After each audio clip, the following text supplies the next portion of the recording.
One simple change to how you walk that could save your life after 70.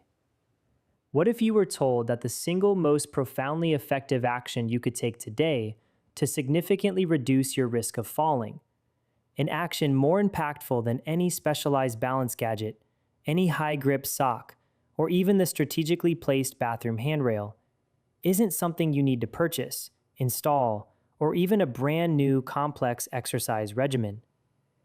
The truth, surprisingly, lies in a far simpler yet often overlooked aspect of daily life. The solution is not external, it is an intrinsic adjustment, a fundamental change in the very way you navigate your world, specifically how you walk. This involves one small yet incredibly specific modification to a movement pattern you have performed countless times throughout your entire life, and which, for many, has subtly and almost certainly deteriorated over the past several years without any conscious awareness. Having dedicated over 2.5 decades, precisely 26 years, to working with adults over the age of 70 as a physical therapist, a consistent and concerning pattern has emerged in my practice, one I have witnessed more times than I can accurately count. It typically unfolds like this. A person arrives at my clinic following an unexpected fall. They often present with a palpable sense of confusion, a deep-seated embarrassment, and an understandable bewilderment. Their common refrain is, "I was just walking across the kitchen. I wasn't doing anything out of the ordinary or unusual." And in a crucial sense, they are absolutely correct. They truly weren't engaging in any unusual activity. They were merely walking as they always do. Paradoxically, this very normalcy is the heart of the problem. The mundane, everyday manner in which they walk has, without warning or notification, quietly transformed into a dangerously precarious movement pattern. And tragically, no one ever thought to inform them of this silent shift. Today, however, the intention is to fundamentally alter that reality for you. We will meticulously unveil what is most likely occurring in your current walking pattern, dissecting why this seemingly innocuous habit is placing you at significant, ongoing risk. More importantly, we will introduce the single, profound, yet remarkably simple change that possesses the immediate potential to begin safeguarding your well-being, commencing with the very next step you take. This transformative adjustment requires no specialized equipment, no expensive gym membership, just an understanding and a commitment to one core principle, an adjustment that could genuinely, profoundly, and unequivocally save your life. Before we delve into the intricate details of this crucial information, if you haven't yet joined our community, we earnestly recommend you take a moment to subscribe to this channel and activate the notification bell. Doing so ensures you will never miss another vital health tip thoughtfully crafted specifically for your benefit. Should you find this video insightful and helpful, please consider typing 1 in the comments section below. Conversely, if you feel there are areas for improvement, a 0 would provide invaluable feedback, helping us to continually refine and enhance the content we produce for you. The pervasive and often underestimated problem we need to address is commonly known as shuffle gait. Allow me to articulate a particular scenario, and I urge you to reflect with complete honesty on whether this description resonates with your personal experience or observations. Envision someone slowly progressing down a hallway. Their steps are noticeably short, significantly shorter than they once were in their younger, more confident years. Their feet appear to barely lift from the ground with each forward motion, instead sliding or scuffing along the surface in a low, almost reluctant shuffling movement, rather than executing a clean, decisive lift off the floor. Compounding this, their upper body exhibits a subtle but distinct forward lean. Their gaze is habitually tilted downwards, perpetually fixed on the ground directly in front of them, and their arms, rather than swinging freely and naturally at their sides, remain largely static, almost glued to their torso. They move with an exaggerated sense of care, a deliberate caution, driven by an unspoken, underlying awareness that the floor beneath their feet feels considerably less reliable, less trustworthy than it once did. This distinctive walking pattern is precisely what is clinically termed a shuffle gait, and it stands as one of the most frequently observed and concerning walking patterns encountered in adults over the age of 70. Its insidious nature lies in its gradual development. It creeps in so slowly, so imperceptibly, that the vast majority of individuals afflicted by it fail to even register its onset. What might initially manifest as a minor increase in caution following a near fall, or a fleeting moment of instability, progressively solidifies into an entrenched habit. The steps inexorably shorten, the feet cease to lift properly, and the entire postural alignment subtly shifts forward. What feels, subjectively, like a cautious, safe, and protective manner of walking is, in objective reality, one of the highest risk movement patterns the human body can unconsciously adopt, creating a dangerous illusion of safety. The reasons for this elevated risk are profoundly clear and biomechanically significant. When your feet continuously shuffle close to the ground, any minute irregularity on that surface, be it the slightly raised edge of a rug, a barely perceptible rise in the flooring, or even a hairline crack in the sidewalk, instantly transforms into a perilous trip hazard. There is simply an insufficient amount of clearance, an inadequate vertical space between your foot and the walking surface for anything to go awry without it immediately escalating into a very serious incident.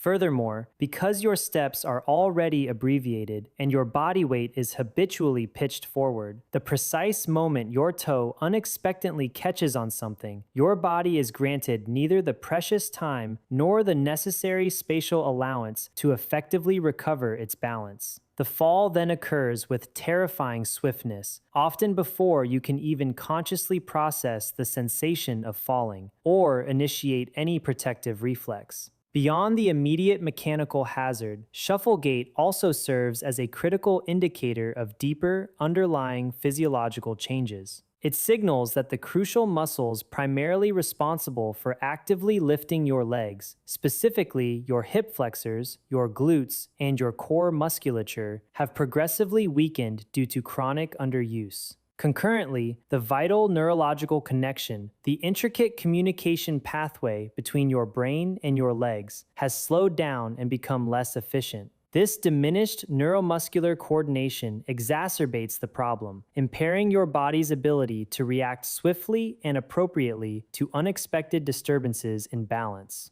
The good news, however, is immensely encouraging. Both of these concerning physiological regressions are demonstrably reversible. And remarkably, this reversal can commence with the implementation of just one fundamental yet powerful change. That singular, transformative change is the reestablishment of the heel strike. The pivotal adjustment we are advocating, and one that we encourage you to integrate from this very moment forward, is that every step you take should consciously initiate with the precise, deliberate contact of your heel with the ground. This specific initial foot contact is scientifically referred to as a heel strike, and it represents the biomechanically optimal and evolutionarily designed method for human beings to walk. When individuals are young and their gait is inherently natural, confident, and uninhibited, their heel instinctively makes contact with the ground first with each and every step. Following this initial heel contact, the body's weight then smoothly and efficiently rolls forward through the complex arch of the foot, traverses across the ball of the foot, and culminates in a powerful push-off generated by the toes, effectively propelling the body into the subsequent step. This entire sequence constitutes a fluid, continuous, and remarkably efficient rolling motion, and it is recognized as one of the most stable and energy-conserving movement patterns the human body is capable of producing. However, over the passage of time, a subtle yet significant shift often occurs. As the muscles throughout the lower body gradually weaken, and as confidence in our innate sense of balance quietly begins to erode, that crucial, protective heel strike progressively diminishes, eventually disappearing altogether. Instead, the foot begins to land, either entirely flat on the ground, or, even more dangerously, initiates contact with the toes first. This altered pattern invariably results in steps that are shorter, lower to the ground, and inherently far less stable. We cease to engage the natural rolling motion through the foot. We stop generating the powerful push-off from the toes. In essence, we begin to shuffle. With each passing month of adopting this shuffling gait, the very muscles responsible for executing a proper heel strike become incrementally weaker and more deconditioned, precisely because they are no longer being adequately challenged or asked to perform their intended function.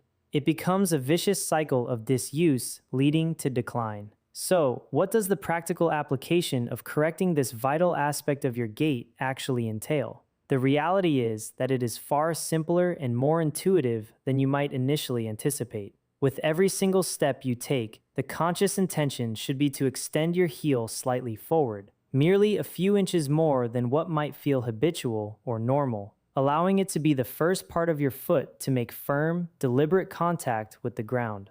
As your heel lands, consciously perceive the weight smoothly shifting forward through the entire length of your foot. Then, allow your toes to execute a distinct, powerful push-off behind you as you prepare for and initiate the next step. And, perhaps most critically, ensure that you actively lift your foot. Do not, under any circumstances, merely slide it across the surface. Pick it up with purpose, reach it forward with intention, and land cleanly on the heel. When you execute this fundamental change correctly, a series of profoundly beneficial events unfold simultaneously throughout your body. Firstly, your step length will naturally and automatically increase. This elongation of your stride is a direct contributor to enhanced stability and a more efficient forward momentum, making your walk feel more balanced and less strenuous. Secondly, and critically, your foot will now clear the ground properly with each step. This simple action effectively eliminates the pervasive risk of catching your foot on minor surface irregularities, dramatically reducing the likelihood of a trip. Thirdly, and quite remarkably, your overall posture will improve almost instantaneously. The conscious act of the heel strike actively pulls your body weight back and encourages an upright stance, counteracting that dangerous forward-leaning shuffle position. Finally, and perhaps most importantly for long-term health, your hip flexors, glutes, and core muscles are suddenly re-engaged and asked to work again. This renewed activation initiates the crucial process of rebuilding the very strength and neuromuscular control that serves as your body's primary defense against falls. It is a single, seemingly minor adjustment, yet it triggers a powerful, cascading chain reaction throughout your entire musculoskeletal system, ensuring that your body is now working for you rather than inadvertently against you with every single step you take. Now, let us guide you through 5 targeted exercises specifically designed to help integrate this new, improved walking pattern, making it feel utterly natural, effortlessly automatic, and inherently strong. Exercise 1. Conscious heel strike walk. Why it matters. Before delving into more complex movements, the foundational requirement is to consciously and deliberately practice the heel strike itself, focusing intently and with complete awareness. For the vast majority of individuals who have been unconsciously adopting a shuffling gait for many months or even years, the precise motor pattern necessary for a proper heel strike has genuinely been lost or significantly degraded. The neural pathway within the brain that is responsible for producing this specific movement has faded into disuse, much like an untraveled path in a forest. This fundamental exercise is specifically designed to meticulously rebuild that pathway. It achieves this by intentionally asking your brain and your legs to actively practice the correct movement, repetition by repetition, until the action gradually begins to return to a state of automaticity, becoming second nature once more. This isn't just about moving your foot differently, it's about re-educating your nervous system. How to do it. Locate a clear, unobstructed hallway or a long, open space alongside a sturdy wall. Position yourself at one end, and if you require additional security or balance assistance, place one hand lightly on the wall for support. Begin to walk, but for this specific exercise, direct your entire mental focus solely on your heel. With every single step you initiate, consciously extend your heel slightly forward, making it the very first point of contact with the ground. Feel the distinct sensation of that initial contact. Then, consciously feel your weight smoothly and deliberately roll through the entire length of your foot. Finally, feel your toes actively push off the ground to propel you forward. Execute 10 measured steps in this manner, then carefully turn around, utilizing small, controlled marching steps for stability, and walk back another 10 steps. This completes one full set. Aim to complete a total of 3 sets, allowing yourself a brief 30-second rest period between each set to reset and refocus. What to focus on? It is absolutely imperative to significantly slow down your pace for the duration of this exercise. Speed, in the context of relearning and reprogramming a movement pattern, is counterproductive and, in fact, the enemy of effective retraining. The slower and more deliberately you walk, the greater conscious control you are able to exert over each individual step. This heightened awareness sends a much stronger, clearer, and more effective neural signal to your brain, optimizing the learning process. Consider this exercise not merely as a walk, but as a deliberate act of neurological reprogramming and recalibration. Progress tip. Once you achieve a comfortable level of proficiency and confidence with the heel strike on a flat, consistent surface, gradually introduce slight variations. Attempt the exercise on a slightly different texture, such as moving from carpet to hardwood flooring, or vice versa. This subtle variation in surface properties challenges your nervous system to adapt and generalize the newly acquired pattern, a crucial step for ensuring its effectiveness and safety in the diverse, unpredictable environments of real-world walking. This generalization is exactly what you need for genuine, everyday fall prevention. Exercise 2. High Knee March. Why it matters. One of the most direct and debilitating consequences of a sustained shuffle gait is the progressive weakening of the hip flexors, the crucial group of muscles primarily responsible for actively lifting your leg with each step. When these hip flexor muscles become deconditioned and weak, your foot clearance, the vital vertical distance between your foot and the ground, inevitably diminishes. Consequently, every seemingly innocuous object in your path, every rug, every door threshold, every slight elevation on an uneven surface, transforms into a potential and genuine trip hazard. This particular exercise is specifically designed to directly target and strengthen those critical hip flexor muscles, simultaneously rebuilding the essential lifting reflex that ensures your feet remain safely elevated above the ground with every confident stride. How to do it? Position yourself behind a sturdy, stable chair, placing both hands lightly on the backrest to provide reliable support and maintain balance. Begin to march in place, starting by lifting your right knee purposefully towards your chest, reaching as high as you can comfortably manage without straining. Then, lower it back to the floor with slow, meticulous control. Immediately follow this by lifting your left knee with the same deliberate motion. This synchronized lift and controlled descent of both knees constitutes one full repetition. Aim to complete 15 repetitions on each side, accumulating a total of 30 alternating knee lifts.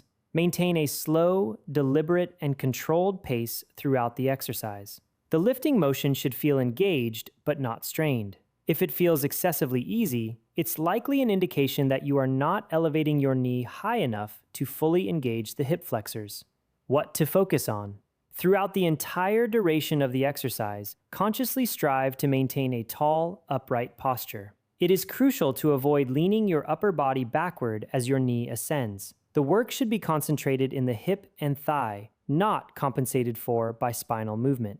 Keep your torso rigidly upright and stable. The lifting effort should originate entirely from your hip muscles, preventing reliance on momentum or compensatory body lean. Equally important is to meticulously control the descent of your leg, lowering it just as carefully and slowly as you lifted it. The eccentric, or lowering phase of muscle contraction is vital for building the comprehensive strength and control your leg requires when your foot returns to the ground, contributing significantly to overall stability. Progress tip. As this exercise becomes progressively easier and more comfortable, introduce a dynamic element by practicing the high knee march while slowly moving forward through your hallway. The key here is to consciously lift each knee to its full height before initiating the forward step, then deliberately placing your heel down first. By doing this, you are effectively combining the targeted hip flexor strengthening of this exercise directly with the fundamental heel strike practice from exercise 1. This integrated movement provides the closest possible simulation of a proper, functional walking gait that you can safely train within your home environment, accelerating your progress towards confident, fall-free mobility. Exercise 3, stride length walk. Why it matters. The insidious progression of shuffle gait dramatically shortens one's stride, often reducing it to half or even less of its natural length during younger years. A short stride is, inherently, an unstable stride. It actively diminishes your forward momentum, disrupts the natural, rhythmic balance of your gait, and forces your body's center of gravity into an awkward, anteriorly pitched position, further compromising stability. This exercise is thoughtfully designed to gently yet effectively challenge you to extend your stride length, gradually returning it towards a safer, more stable, and functionally efficient range. In doing so, it meticulously rebuilds the crucial confidence and muscle memory that are absolutely indispensable for maintaining a proper, healthy, and resilient walking gait. How to do it? Utilize 2 pieces of painter's tape or easily removable markers to delineate a target on the floor of your hallway, positioning them approximately 18 inches apart. This represents your initial target stride length. Stand at one end of the hallway, take a deliberate step forward, and consciously aim to land your heel precisely at or just slightly beyond the second piece of tape. Then, with your other foot, take another step, striving to land its heel at the same extended distance. Continue walking the entire length of the hallway in this manner, executing 10 full, extended strides. Upon reaching the end, carefully turn around and return, maintaining the same focus on stride length. Your objective is to complete 2 full lengths of the hallway, concentrating entirely on achieving the targeted step length and ensuring clear heel contact with each movement. What to focus on? It is crucial to avoid the temptation to lunge or overreach with your steps. The fundamental objective here is to achieve a comfortable, natural extension of your stride, rather than an exaggerated or forced movement that could compromise your balance. If the initial 18-inch distance feels too challenging or unstable, adjust it by starting with a shorter, more manageable distance, perhaps 12 inches. The specific measurement itself is less critical than cultivating the consistent habit of consciously reaching that heel forward with deliberate intention on every single step. This mindful engagement is key to retraining. Progress tip. As your confidence and physical capability grow, progressively challenge your stride length by gradually increasing the distance between your tape markers. Move them slightly further apart, perhaps half an inch at a time, allowing your body to adapt incrementally. Many individuals are genuinely surprised by how quickly their stride naturally and comfortably lengthens once they begin to consciously and consistently train it. This progressive overload principle helps to gradually strengthen the muscles and neural pathways involved in generating a longer, more stable stride, leading to lasting improvements in your walking efficiency and safety. Exercise 4, slow motion walk.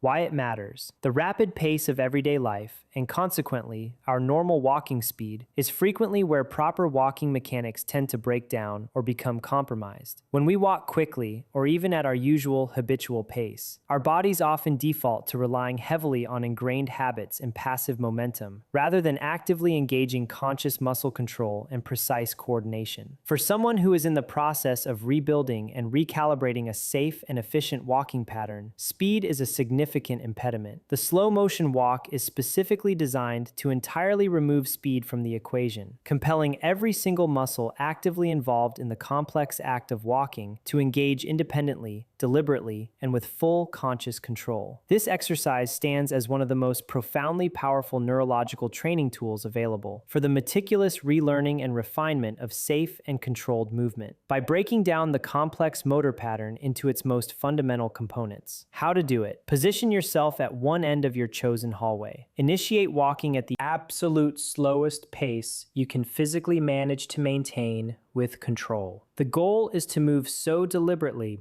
that each individual step takes a full 3 to 4 seconds to meticulously complete. Begin by lifting your foot with intention, pausing briefly while it is suspended in the air. Then, consciously reach your heel forward, slowly lowering it to the floor with utmost precision. Feel the gradual shift of your body weight across your foot. Conclude the step by actively pushing off with your toes, and only then slowly begin the intricate process of initiating the next step. Walk the entire length of the hallway in this unique, slow motion style. Carefully turn around and return to your starting point. This entire back and forth journey constitutes one full set. Aim to complete 2 sets of this deeply focused exercise. What to focus on. Be prepared for this experience to feel distinctly unusual, even awkward. Slow motion walking is genuinely challenging precisely because it strips away all the habitual shortcuts and unconscious compensations that our bodies typically rely upon during everyday movement. Every subtle wobble or momentary instability you perceive is a direct indication that your intricate balance system is actively being challenged and meticulously trained. Similarly, every minute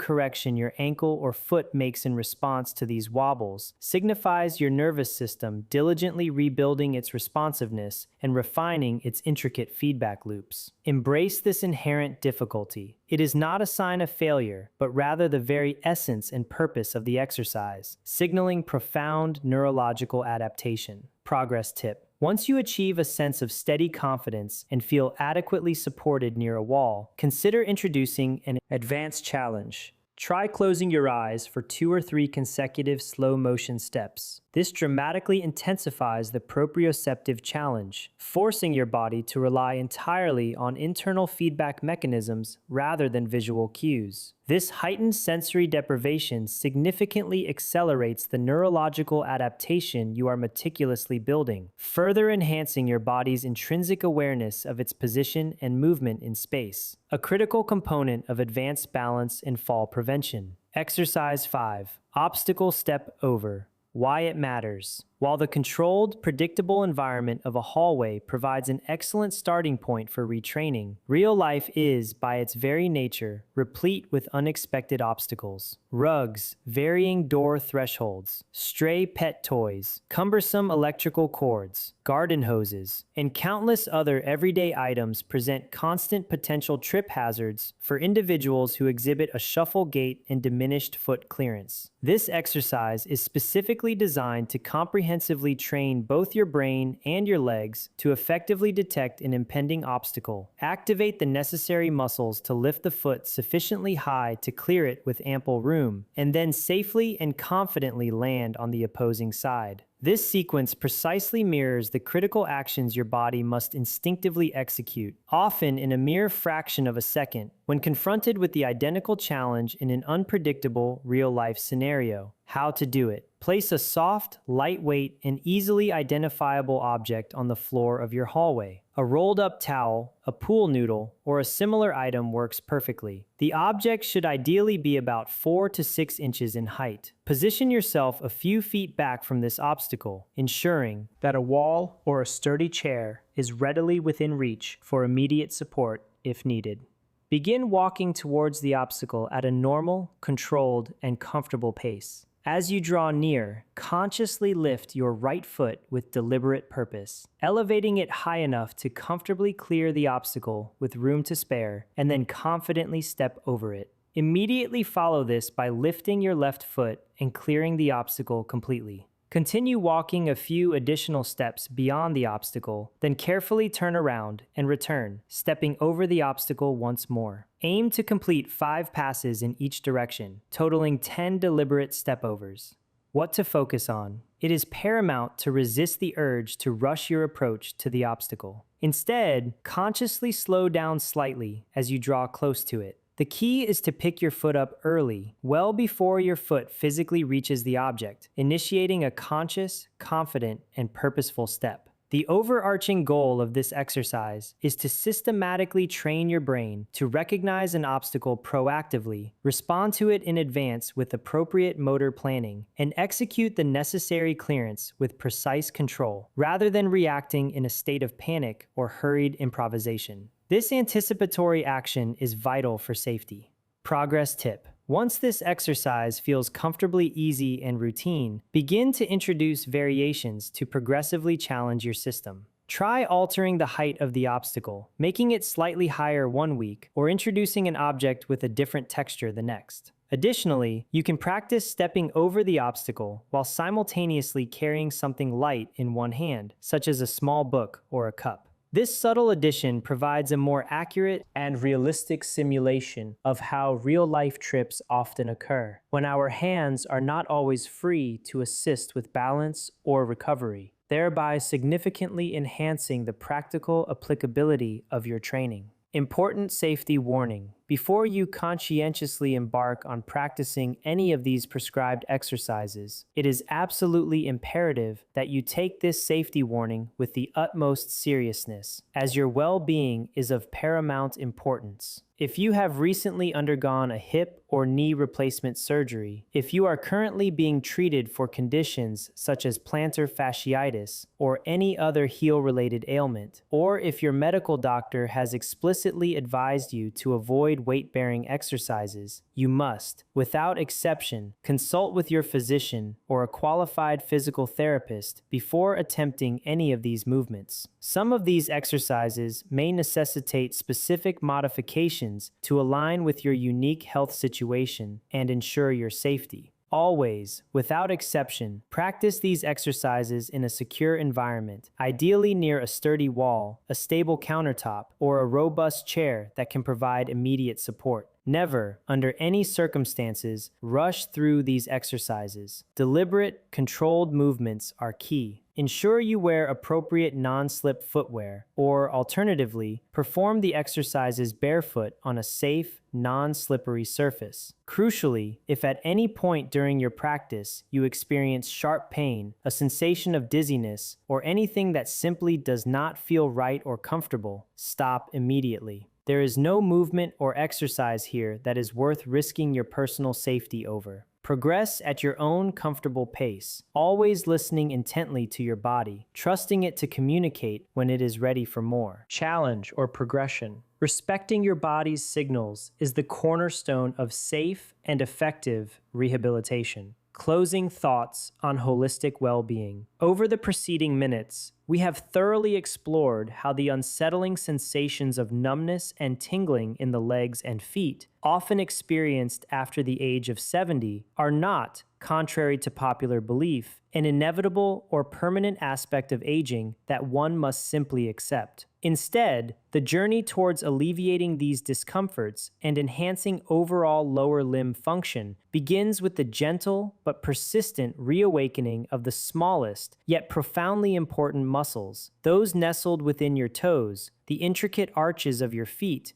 and the vital structures of your ankles. From this foundational re-engagement, the process systematically moves upward, progressively through the complex ankle joint, the powerful calf muscles, and the entirety of the lower leg. This comprehensive approach diligently works to rebuild and optimize the crucial circulation pathways that are essential for keeping your nerves properly nourished, healthy, and vibrantly alive. Each exercise, thoughtfully presented within this comprehensive routine, is meticulously designed to build upon the efficacy of the one preceding it, precisely mirroring the body's innate and preferred method of healing and adaptation. The gentle seated toe and ankle wake-up serves as the initial, subtle signal, reestablishing neural connections. The targeted ball massage actively stimulates blood flow into the smallest, most distal vessels, enhancing microcirculation. The controlled heel-to-toe weight rock meticulously reconnects your nervous system to the proprioceptive feedback from the ground beneath your feet, enhancing balance awareness. The towel toe curl specifically rebuilds the intrinsic strength within the foot